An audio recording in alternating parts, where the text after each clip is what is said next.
Hello everyone. अपन discuss कर रहे थे मानचित्र के बारे में। अपनी जो प्रायोगिक भूगोल है उसमें आपके एक टॉपिक दिया हुआ सिलेबस में मानचित्र। मानचित्र के बारे में अपन डिस्कस करते हुए अपन ने पढ़ा था, जो लास्ट क्लास हुई थी उसके अंतर्गत, कि मानचित्र शब्द है वो मेपा शब्द से बना है।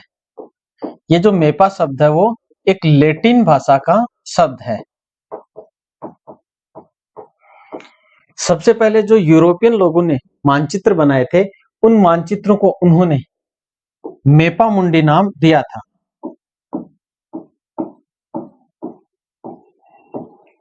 मेपा मुंडी नाम दिया था और इसी मेपा मुंडी से आगे चल के शब्द निकला मैप।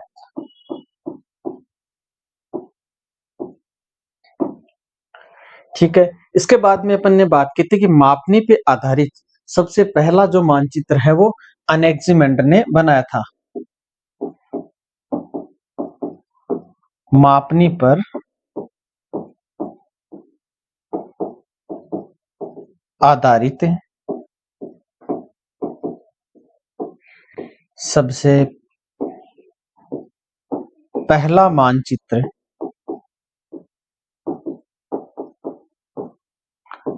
एक विद्वान हुए हैं अनेक्सिमेंडर।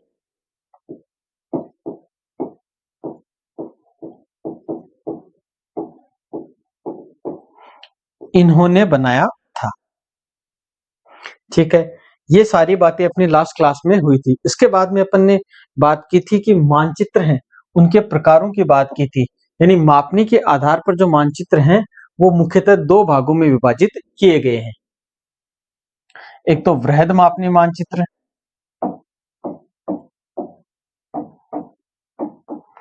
और सेकंड नंबर पे थे लघु मापनी।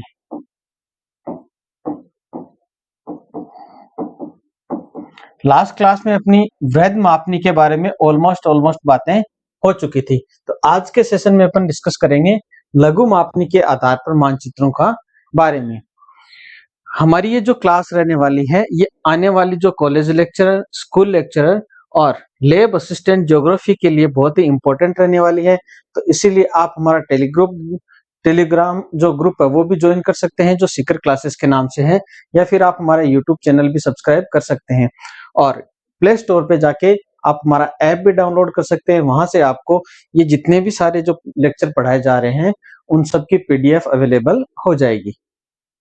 तो चलिए आज के सेशन की अपन शुरुआत करते हैं।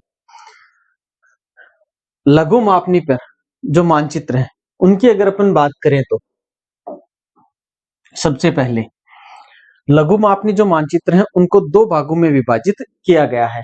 नंबर एक पे अपन बात करने वाले हैं दीवारी मानचित्र की, और दूसरे प्रकार के जो होते हैं वो होते हैं एटलस मानचित्र। दीवारी मानचित्र की अगर अपन बात करें तो इनकी मापनी स्थलाकृतिक मानचित्रों से छोटी होती है। मानचित्रों से इनकी जो मापनी होती है वो स्थलाकृतिक मानचित्र जो थे वृहद मापनी मानचित्र के ही हिस्सा थे, उनसे छोटी होती है और संपूर्ण विश्व, महाद्वीप, देश या किसी भाग के मानचित्र इनसे बनाए हुए होते हैं। इनकी अगर अपन मापनी की बात करते हैं तो इनकी मापनी 1:20 लाख से हमेशा ही बड़ी होती है। जैसे अपन कह सकते हैं 1:20 लाख या 1:2 करोड़ या 1:20 करोड़ या 1:2 अरब के आसपास इनकी मापनी होती है। तो इस प्रकार से अपन देखते हैं कि लघु मापनी मानचित्र हैं उनके अंदर सबसे पहले अपन ने बात की दीवारी मानचित्र के बारे में। नेक्स्ट जो बात आती है अपनी वो आती है एटलस मानचित्र के बारे में। एटलस मानचित्र की अगर अपन बात करें, ये सबसे छोटी मापनी वाले मानचित्र होते हैं जो पुस्तकों में एक छोटे से पृष्ठ पर संपूर्ण विश्व या किसी महाद्वीप या किसी देश या राज्य का प्रदर्शन करते हैं। यानी कि आपको पूछे एग्जाम में कि सबसे छोटी मापनी का जो मानचित्र है वो कौन सा होता है, तो अपना जो एटलस होता है वो सबसे छोटी मापनी के मानचित्र होते हैं। पुस्तकों में अपन ने देखे होंगे कि किसी विश्व का जो मानचित्र है वो एक पृष्ठ पे होता है, किसी देश का मानचित्र होता है, किसी राज्य का मानचित्र होता है, वो अपने एक ही पृष्ठ पे होते हैं। तो ये सारे के सारे जो मानचित्र होते हैं वो एटलस मानचित्रों की श्रेणी में आते हैं। क्रम की अगर अपन हमको बात करें एग्जाम में क्वेश्चन जो पूछा जाता है वो क्रम से संबंधित ज्यादा पूछा जाता है कि भूसंपत्ति मानचित्र हैं वो सबसे बड़े मापने के होते हैं। उसके अंतर्गत अपने को सबसे ज्यादा जो ध्यान रखना है वो गांवों की भूसंपत्ति जो मानचित्र है वो कितनी मापनी पे बनाए जाते हैं, ये अपने को ध्यान में रखना है। जिसके अंतर्गत अपन ने बात की थी कि जो गांवों के भूसंपत्ति मानचित्र हैं वो 1:2000 से 1:4000 की मापनी पर बनते हैं।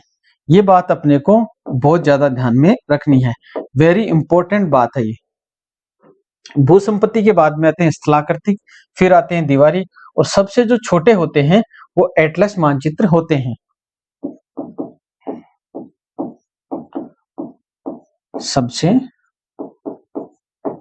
छोटे और भूसंपत्ति मानचित्र हैं वो सबसे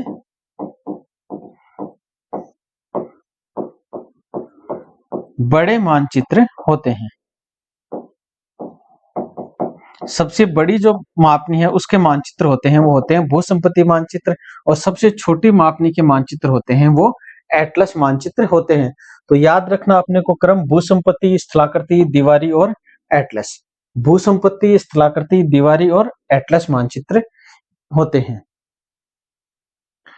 नेक्स्ट अपन बात करते हैं, ये सारी की सारी जो पीछे की बातें थी अपनी मापनी के आधार पर अपन ने मानचित्रों का वर्गीकरण किया था वो था। नेक्स्ट जो बात आती है वो होती है उद्देश्य के आधार पर मानचित्रों को कितने भागों में विभाजित किया गया है। तो उद्देश्य के आधार पर मानचित्रों को मुख्य रूप से 3 भागों में विभाजित किया गया है, जिसके अंतर्गत नंबर 1 पे आते हैं अपने भौतिक मानचित्र, नंबर 2 पे आते हैं सांस्कृतिक मानचित्र, और नंबर 3 पे आते हैं सैन्य मानचित्र। इन तीनों के बारे में अपन देखें तो नंबर 1 पे सबसे पहले अपन बात करते हैं भौतिक मानचित्रों के बारे में। ये सारी की सारी जो अपनी पीडीएफ हैं वो आपको हमारे टेलीग्राम चैनल सीकर क्लासेस या फिर हमारे प्ले स्टोर से जाकर आप हमारा ऐप डाउनलोड कर लीजिएगा सीकर क्लासेस के नाम से। उस ऐप पे आपको सारी पीडीएफ अवेलेबल हो जाएंगी। भौतिक मानचित्रों की अगर अपन बात करें तो भौतिक विषयों का प्रदर्शन किया जाता है इन मानचित्रों पर। जैसे भौतिक विषय कौन कौन से होते हैं, जैसे उच्चावच मानचित्र है, किसी वनस्पति का मानचित्र है, जलवायु मानचित्र है, वर्षा मानचित्र है, भूकंप मानचित्र हैं, चट्टानों के मानचित्र हैं, इत्यादि जो मानचित्र होते हैं वो भौतिक मानचित्रों की श्रेणी में आते हैं। और इन सभी का जो उपयोग है वो भौतिक मानचित्रों के अंतर्गत किया जाता है।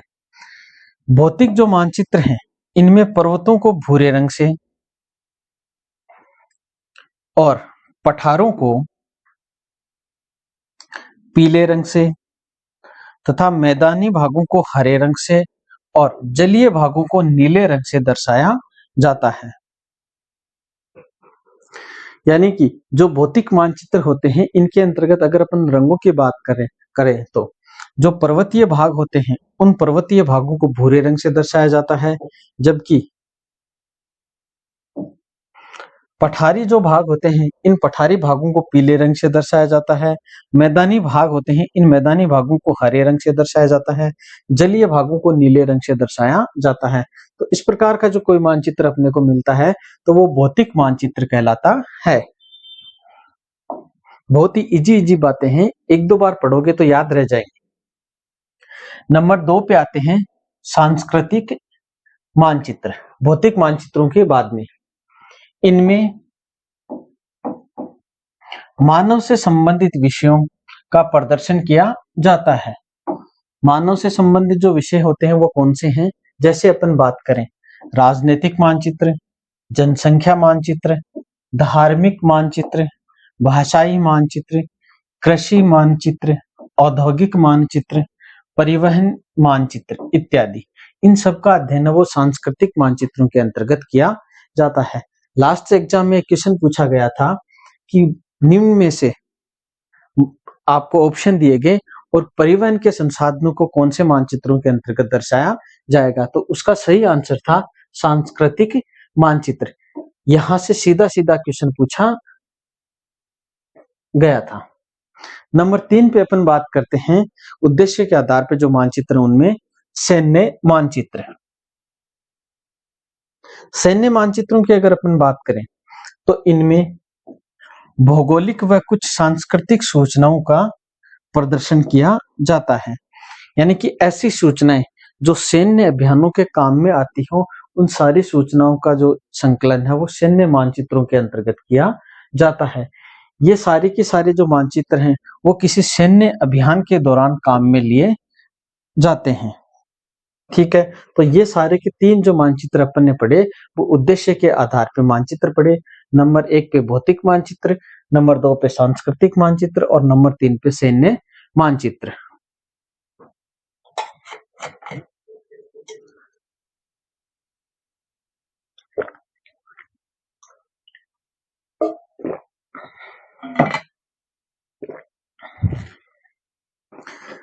नेक्स्ट अपन बात करते हैं प्रदर्शन के आधार पर मानचित्रों के प्रकार। प्रदर्शन के आधार पर अगर अपन मानचित्र देखें तो मुख्य रूप से मानचित्रों को 2 भागों में विभाजित किया गया है। नंबर 1 पे जो आता है वो है गुणात्मक मानचित्र और नंबर 2 पे जो आता है वो है मात्रात्मक मानचित्र। इन 2 भागों को मुख्य रूप से अपन प्रदर्शन के आधार पर देख सकते हैं। तो नंबर 1 पे सबसे पहले अपन बात करते हैं गुणात्मक मानचित्रों के बारे में। गुणात्मक मानचित्रों के बारे में अगर अपन देखें तो ऐसे मानचित्र जिनमें किसी वस्तु के वितरण की विशेषता का पता चलता है, न कि उसकी मात्रा का। यह लाइन बहुत ज्यादा इंपॉर्टेंट है। उसे गुणात्मक मानचित्र कहा जाता है। परिभाषा अपने को इसकी याद रखनी है कि गुणात्मक मानचित्र कौन सा होता है, जिसमें किसी वस्तु की वितरण की विशेषता का, यानी कि उसकी वितरण की विशेषता का पता चलता है, न कि उसकी मात्रा का। उसे अपन कहते हैं गुणात्मक मानचित्र। ठीक है, इसके बाद में गुणात्मक जो मानचित्र हैं उनको बनाने की विधियां हैं, उनके बारे में अपन बात करते हैं। तो मुख्य रूप से जो पहली विधि आती है गुणात्मक मानचित्र को बनाने की, वो है रंगारेख विधि। रंगारेख विधि की अगर अपन बात करें तो इस विधि में किसी वस्तु का प्रदर्शन करने के लिए अलग अलग रंगों का प्रयोग किया जाता है। जैसे अपन ने देखा था पहले की जो भौतिक मानचित्र हैं उसके अंतर्गत पहाड़ों को दिखाने के लिए भूरे रंग का प्रयोग किया जाता था, पठारों को दिखाने के लिए पीले रंग का प्रयोग किया जाता है, जबकि जो जलीय भाग है उसको दिखाने के लिए नीले रंग का प्रयोग किया जाता और मैदानों को दिखाने के लिए हरे रंग का प्रयोग किया जाता है। तो उसी प्रकार अपन देख सकते हैं कि जो रंगारेख विधि है, इस रंगारेख विधि में भी अलग अलग चीजों को दिखाने के लिए अलग अलग रंगों का प्रयोग किया जाता है। नेक्स्ट विधि अपन देखें, नंबर 2 पे आती है सामान्य छाया विधि। सामान्य छाया विधि की अगर अपन बात करें तो इसमें अलग अलग रंगों का प्रयोग नहीं किया जाता है, बल्कि काले रंग को ही गहरी व हल्की छाया के रूप में बनाकर वस्तुओं का वितरण दिखाया जाता है। सामान्य छाया विधि की अगर अपन बात करें तो इसके अंतर्गत क्या होता है कि अलग अलग रंगों का प्रयोग नहीं कर करके केवल काले रंग का ही प्रयोग किया जाता है और इसी काले रंग के द्वारा गहरी व हल्की छाया के रूप में बनाकर वस्तुओं को दिखाया जाता है।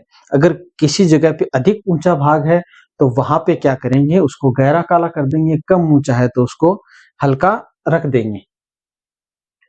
नंबर 3 पे आती है वर्ण प्रतीक विधि।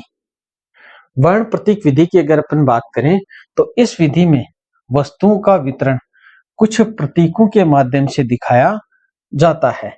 जैसे अपन बात करें वर्ण प्रतीक विधि के अंतर्गत क्या होता है कि इसमें वस्तुओं का वितरण होता है, वो कुछ प्रतीक लिए जाते हैं स्पेशल, और उन्हीं प्रतीकों के माध्यम से दिखाया जाता है। जैसे नंबर 1 पे बात करते हैं ज्यामितीय प्रतीक विधि।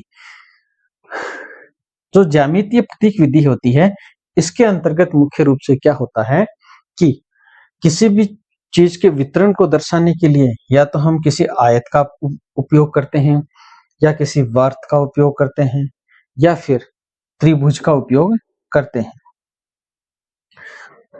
चित्रीय प्रतीक विधि नंबर 2 पे आती है चित्रीय प्रतीक विधि। चित्रीय प्रतीक विधि के अंतर्गत क्या होता है कि अपने को अगर गेहूं का दर्शाना है क्षेत्रों को, तो अपन क्या कर देंगे, गेहूं की बाली बना देंगे।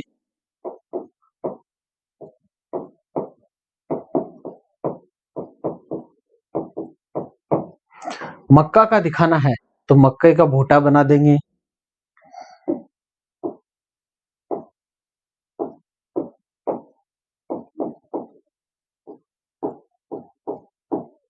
ठीक है, इसी प्रकार से अगर अपने को चाय का क्षेत्र दिखाना है तो अपन हरी पत्ती बना देंगे।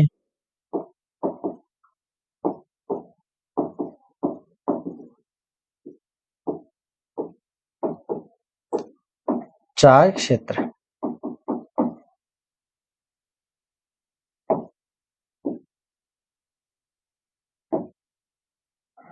ठीक है, तो ये आते हैं अपने चित्रीय प्रतीक विधि के अंतर्गत। जबकि नंबर 3 पे आती है मूलाक्षर प्रतीक विधि।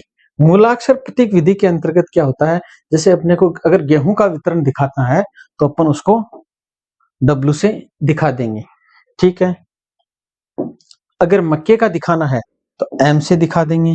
इसी प्रकार से जैसे चाय का दिखाना है तो T से दिखा देंगे। तो इसी प्रकार से अलग अलग जो प्रतीक है उनका प्रयोग अलग अलग चीजों को दर्शाने के लिए किया जाता है। ये जो वर्ण प्रतीक की विधि है, इसकी अपन ने बात की थी। इसके अंतर्गत मुख्य रूप से 3 तरह की विधियों को काम में लिया जाता है, जिसमें नंबर 1 पे आती है ज्यामितीय प्रतीक विधि। इसके अंतर्गत किसी क्षेत्र का वितरण दर्शाने के लिए ज्यामितीय अक्षरों को काम में लिया जाता है। किसी आयत का काम में ले लिया, या फिर वर्त को ले लिया, या फिर त्रिभुज को काम में ले लिया। जबकि चित्रीय प्रतीक विधि के अंतर्गत अगर अपने को किसी फसल का वितरण दर्शाना है तो गेहूं के लिए अपन गेहूं के बाली का प्रयोग कर लेंगे, मक्के के लिए मक्के का भुट्टे का प्रयोग कर लेंगे, हरी चाय के लिए हरी पत्ती का उपयोग कर लेंगे। इसी प्रकार से मूलाक्षर प्रतीक विधि आती है, जिसके अंतर्गत अक्षरों को काम में लिया जाता है। जैसे W को से अपन गेहूं को दर्शा सकते हैं, M से अपन मक्का को दर्शा सकते हैं, T से अपन चाय को दर्शा सकते हैं। इसी प्रकार से इस वर्ण प्रतीक विधि के अंतर्गत काम में लिया जाता है। नेक्स्ट आता है नंबर 4 पे चित्रीय विधि। इसके अंतर्गत जिस वस्तु का वितरण दिखाना होता है उसका संपूर्ण चित्र ही बना दिया जाता है। चित्रीय विधि के अंतर्गत क्या होता है कि संपूर्ण चित्र ही बना दिया जाता है। कितनी इजी बात है। नंबर 5 पे आती है नामांकन विधि।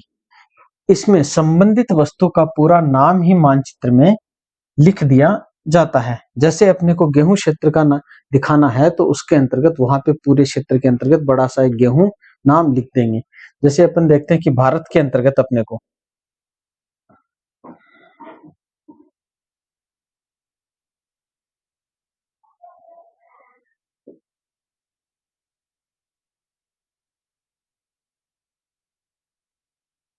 गेहूं दर्शाना है, अपन ये वाला जो मैदानी प्रदेश है, उत्तर का विशाल मैदान, यहाँ पर अपने को गेहूं मिलते हैं तो अपन यहाँ पर बड़ा सा नाम लिख दिया गेहूं। ठीक है, तो इस प्रकार से इस नामांकन विधि का है वो प्रयोग में लिया जाता है। नेक्स्ट अपन बात करते हैं मात्रात्मक मानचित्र के बारे में।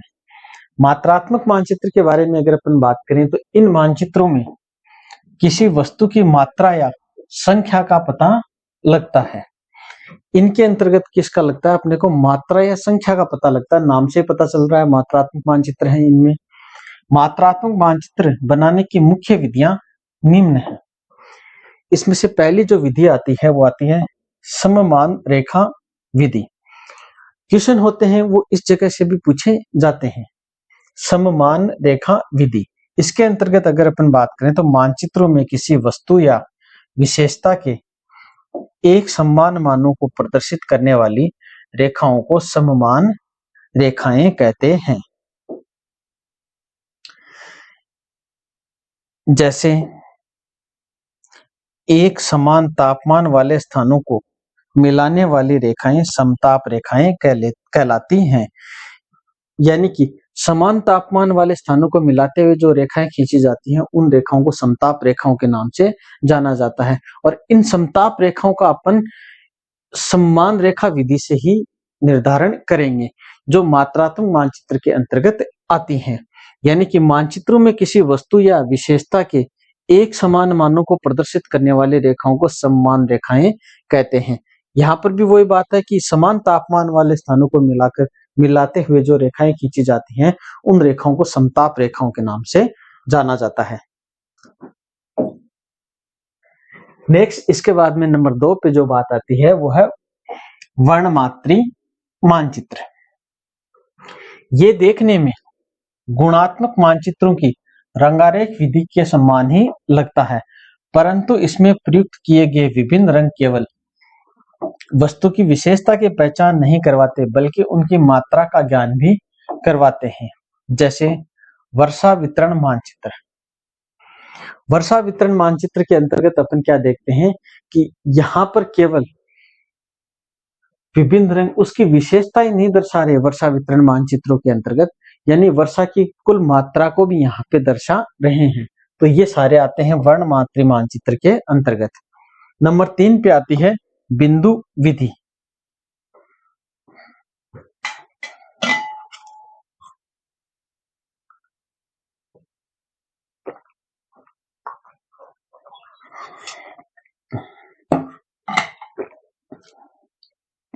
बिंदु विधि की अगर अपन बात करें तो यह जनसंख्या को प्रदर्शित करने में प्रयुक्त होती है। इसमें जनसंख्या के अनुपात में बिंदु बना दिए जाते हैं तथा प्रत्येक बिंदु का मूल्य निर्धारित होता है। यानी कि जनसंख्या के अनुपात में बिंदु बना दिए जाते हैं और प्रत्येक बिंदु का कुछ मूल्य निर्धारित होता है। जैसे अपन देखते हैं कि किसी क्षेत्र में 20 बिंदु बनाए हुए हैं, ठीक है। इन 20 बिंदुओं के अंतर्गत एक बिंदु का जो है उसका मान है 10,000। यहां अपन एक एग्जांपल देख रहे हैं,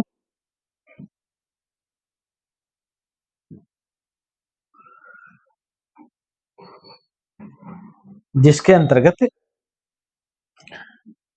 20 तो हैं बिंदु, ठीक है। इसमें से एक जो बिंदु है इसका मान है 10,000, ठीक है। तो कुल कितने हुए?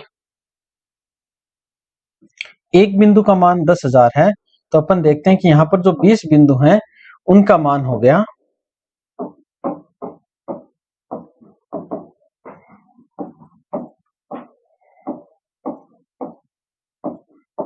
2 लाख। 2 लाख इनका मान हो गया। तो अपन देखते हैं कि यहां की जो कुल जनसंख्या है,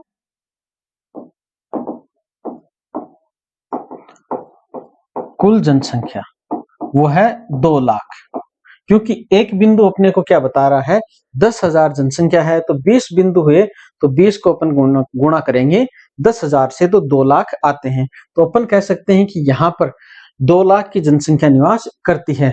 तो यही बात यहाँ पर बताई है कि प्रत्येक बिंदु का मूल्य निर्धारित होता है। तो मूल्य था एक बिंदु के बराबर 10,000 व्यक्ति। बिंदु विधि से जनसंख्या का प्रदर्शन करते समय शहरों के लिए बिंदु अधिक मात्रा में एवं पास पास बनते हैं, जिससे बिंदुओं की गणना करने में परेशानी होती है। इस हेतु कुछ संशोधन किए गए हैं। यानी कि बिंदु विधि की अगर अपन बात करें तो इसके अंतर्गत अपन देखते हैं कि जनसंख्या की गणना के लिए शहरों के जो बिंदु होते हैं वो पास पास बनते हैं, और इन पास पास जो बिंदु बनते हैं इनकी गणना करना मुश्किल काम होता है। तो इस विधि के लिए कुछ इसमें संशोधन किए गए हैं। जैसे अपन संशोधनों की बात करते हैं तो देखते हैं कि पहला जो विधि आती है वो है स्टिल-जेन-बोर विधि। स्टिल-जेन-बोर जो विधि है इसके अंतर्गत क्या होता है कि इस विधि में गांवों की जनसंख्या को बिंदुओं से तथा शहरों की जनसंख्या को वर्त के माध्यम से प्रदर्शित किया जाता है। स्टिल जेन बोर जो विधि है इसके अंतर्गत होता है कि जो गांवों के बिंदु हैं इनको अपन देखते हैं कि जनसंख्या को बिंदु से तथा शहरों की जनसंख्या को वर्त के माध्यम से प्रदर्शित किया जाता है। लेकिन कभी कभी क्या होता है कि शहरों के वर्त है वो बहुत बड़े बन जाते हैं तो मानचित्र से बाहर भी चले जाते हैं। तो इसके संशोधन के लिए दूसरी विधि काम में ली गई, स्टेन डी गिर विधि। स्टेन डी जो गिर विधि है इसके अंतर्गत होता है कि गांवों की जनसंख्या को बिंदुओं से तथा शहरों की जनसंख्या को वृत्त के बजाय एक गोले के माध्यम से प्रदर्शित किया जाता है। क्योंकि गोले की जो डेंसिटी होती है वो ज्यादा होती है इसलिए ये मानचित्र से बाहर नहीं जाता है। तो स्टेन जो डी गिर विधि है वो सबसे ज्यादा उपयुक्त विधि मानी गई है। नेक्स्ट और लास्ट अपन बात करते हैं आलेखी विधि। आलेखी विधि की अगर अपन बात करें तो इसमें देखते हैं कि मानचित्र पर विभिन्न वस्तुओं का उत्पादन व वितरण प्रदर्शित करने हेतु कुछ चित्रों का प्रयोग किया जाता है, जैसे दंड आरेख, वर्त आरेख और आयताकार आरेख का।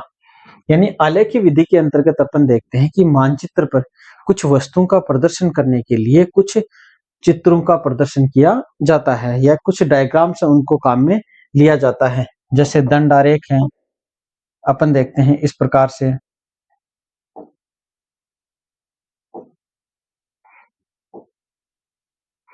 तो ये दंड आरेख काम में लिए जाते हैं या फिर वर्त आरेखों को काम में लिया जाता है, या फिर अपन देखते हैं कि आयताकार जो आरेख है उनको काम में लिया जाता है।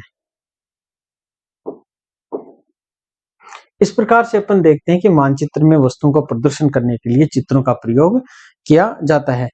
ये आज के सेशन में अपन ने बात की मानचित्रों के बारे में, यानी मानचित्रों के प्रकारों के बारे में अपन ने बात की। अगली जो क्लासें शुरू होंगी वो अपनी जो प्रक्षेप है उनके बारे में शुरू होंगी। तो आने वाली जो क्लासें हैं वो भी आपके लिए बहुत ही ज्यादा इंपॉर्टेंट रहने वाली हैं। देखते रहिए।